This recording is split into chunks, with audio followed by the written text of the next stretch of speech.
এই প্রকল্পের মাধ্যমে বাংলাদেশ পেট্রোলিয়াম কর্পোরেশন এবং তার যে মার্কেটিং কোম্পানিগুলো জ্বালানি নিরাপত্তার স্বার্থে আমরা অটোমেশনের দিকে যাচ্ছি। আমরা যুগের চাহিদার সাথে তাল মিলিয়ে আগামীতে নিরাপদ এবং নির্ভরযোগ্য জ্বালানি সরবরাহের জন্য এই প্রকল্প গ্রহণ করেছি। শুধু টাকার অঙ্কে হিসাব করলে কিন্তু হবে না, আমাকে হিসাব করতে হবে আমি কোয়ালিটি প্রোডাক্ট এবং সঠিক কোয়ান্টিটি প্রোডাক্ট দিতে পারছি কিনা। জেড A1 একটি অত্যন্ত সেন্সিটিভ প্রোডাক্ট, সেটি এই পাইপলাইনের মাধ্যমে নিরাপদে পৌঁছে যাবে বিমানবন্দরে এবং বিমান ঘাঁটিতে।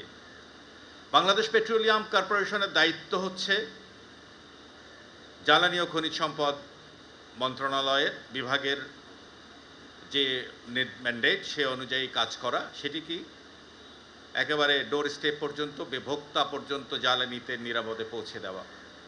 প্রতি বছর প্রায় 70 লক্ষ মেট্রিক টনেরও বেশি কিন্তু জ্বালানি তেল আমরা আমদানি করি। যে সমস্ত বিমানবন্দরগুলিতে আমাদের সক্ষমতা আছে সেগুলিকে আমরা পর্যায়ক্রমে এই প্রযুক্তিতে নিয়ে আসব।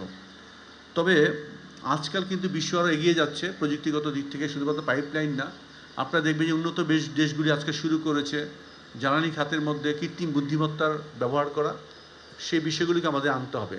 যদি এখানে স্ক্যাডা সিস্টেম আনা হচ্ছে, কিন্তু আমরা এখন পর্যন্ত আমরা যে পরিমাপ করি আমাদের যে ফুয়েলের ক্ষেত্রে, সেটা আমরা এখন ম্যানুয়াল পদ্ধতিতে করি।